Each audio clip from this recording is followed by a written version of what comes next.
Bien, hola a todos. Nosotros les vamos a presentar las ecuaciones de la teoría del conflicto de Richardson. Los integrantes que presentan esta presentación son los que se ven a continuación.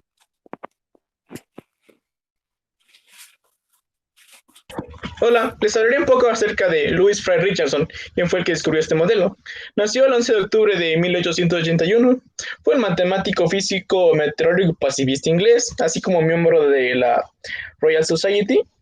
Entre sus mayores logros destacan los estudios de las técnicas matemáticas en la proyección del tiempo, así como su estudio de las causas y de las guerras, y cómo prevenirlas. Para esto, Richardson basó sus modelos en teorías de conflictos, principalmente de sus dos personajes. Uno es Edward Grey, quien fue un ministro de Asuntos Exteriores ingleses durante la Primera Guerra Mundial.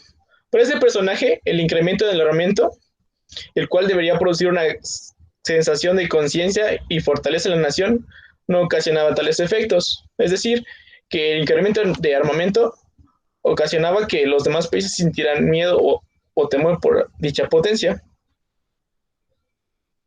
También está la teoría de Leopold Emery, que fue un político y periodista militar, así como miembro del Partido Conservador Inglés en la década de 1930.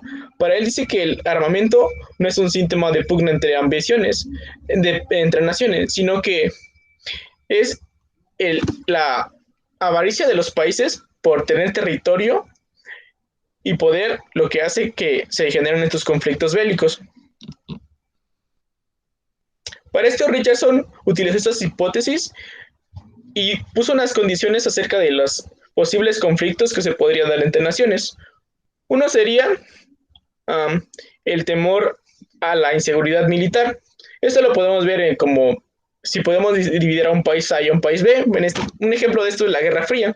Estados Unidos sería el país A y la URSS sería el país B. Esto, si Estados Unidos aumenta su potencial militar, generaría que la URSS aumentara su potencial militar al sentirse amenazada. Si uno de estos disminuye su potencial militar, el efecto sería proporcional al otro país.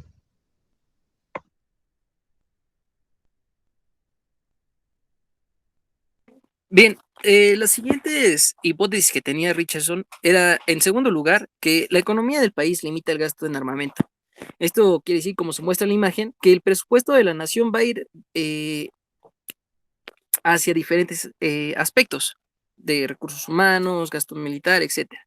Y la hipótesis 3 nos dice que la existencia de hostilidades, ambiciones y agravios llevan a las naciones a aumentar su armamento en ausencia de un tratado militar.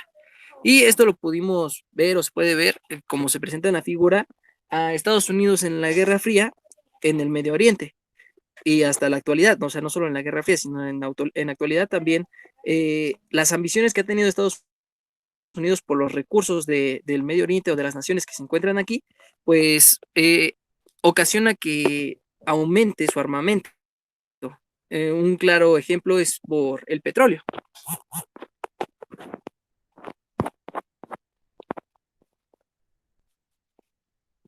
Bien, ahora vamos a ver el análisis matemático de la guerra.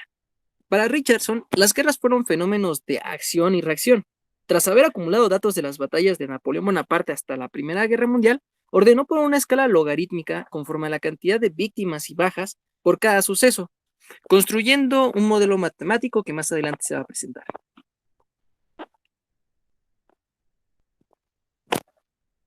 Bien, ahora consideremos dos naciones, ¿no? En este caso, la nación A y la nación B. La nación A va a ser Estados Unidos y la nación B va a ser la URSS. Le notemos como una X igual a X de T el potencial de la nación A para desarrollar una guerra y Y igual a Y de T el potencial de B. Ahora, el aumento del potencial de guerra incrementa conforme cada nación se prepara para la guerra. Es decir, cómo se sienten amenazadas por la otra y conforme a esto van aumentando su armamento.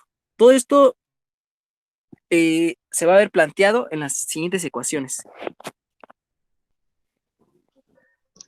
Bueno, lo dicho anteriormente lo podemos ver plasmado de forma matemática en estas ecuaciones, donde los términos K y L constantes significa el incremento de armamento de la otra nación. G y H es qué tan amenazada se siente una nación respecto a otra. Y finalmente, como se había mencionado, hay un término que restringe el crecimiento de ese potencial, el cual es la economía del país, es decir, qué tanto debe invertir un país para desarrollar armamento. Entonces, este término es negativo, puesto que restringe el crecimiento del potencial. Vamos a ver distintos casos que podemos encontrar de estas ecuaciones. El primer caso es cuando existe confianza entre ambas naciones. En este caso, los términos G y H los podemos eliminar, puesto que ninguna nación duda respecto a la otra. Entonces, podemos buscar puntos de equilibrio, lo cual encontramos al igualar la ecuación es a cero. Despejamos una variable, en este caso despejamos x, y vemos que queda de la forma KL entre alfa, beta, x igual a x.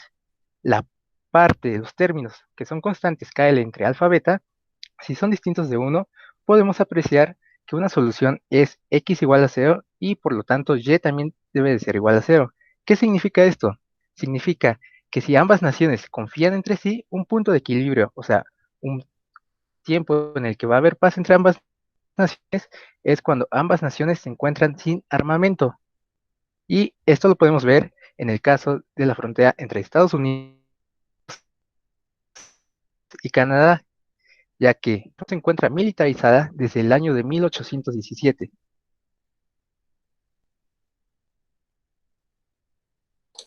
Ok, el caso 2 es un desarme unilateral. Esto nos dice que Y va a ser igual a 0 en un momento dado. En este momento tenemos que para un desarme militar las ecuaciones van a estar dadas por la derivada de x respecto de t es igual a menos alfa x y la derivada de y respecto de t es igual a L por x más h. Estas dos representan dos naciones. Ahora bien, estas ecuaciones nos indican que y no permanecerá en cero si h es positivo. Pero notemos que una vez que y crezca, también el término ky dejará de ser cero, lo cual provocará que el término x también crezca. Esto implica el desarme unilateral. Solo sería momentáneo, puesto que si uno crece, pues la otra nación no se va a quedar atrás. Esto se puede ver en el ejemplo del Tratado de Versalles en 1919, donde Alemania se vio forzada a reducir su ejército, por lo cual en 1933 y 1936 insistió en el rearme. Ahora bien, el caso 3 es una carrera armamentista. Como ya antes se había mencionado, se da el ejemplo con la Guerra Fría.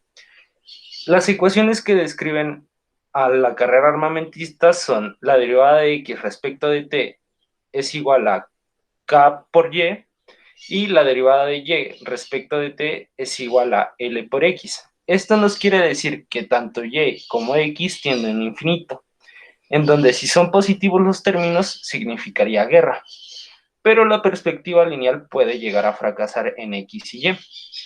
Esto nos dice que si x crece, y va a crecer. Si x se queda constante en algún momento, y también, significando así que se puede llegar a dar la carrera armamentista.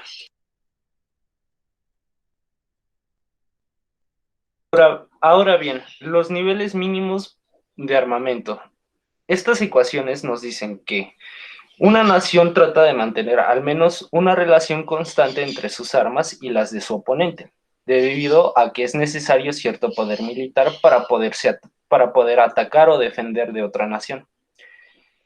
Eliminando el término y de la ecuación, vemos que el incremento militar se ve afectado por las restricciones económicas, es decir, que podemos ver hasta qué punto resulta o no resulta un gasto excesivo mantener el armamento. Tenemos que dx respecto de t es igual a menos alfa x más g. Entonces, para saber qué tan aceptable es el nivel armamentista, podemos despejar a x de esta ecuación, dándonos el cociente de g entre alfa. Esto nos dice que que el mínimo aceptable del nivel armamentista estará dado por ese cociente.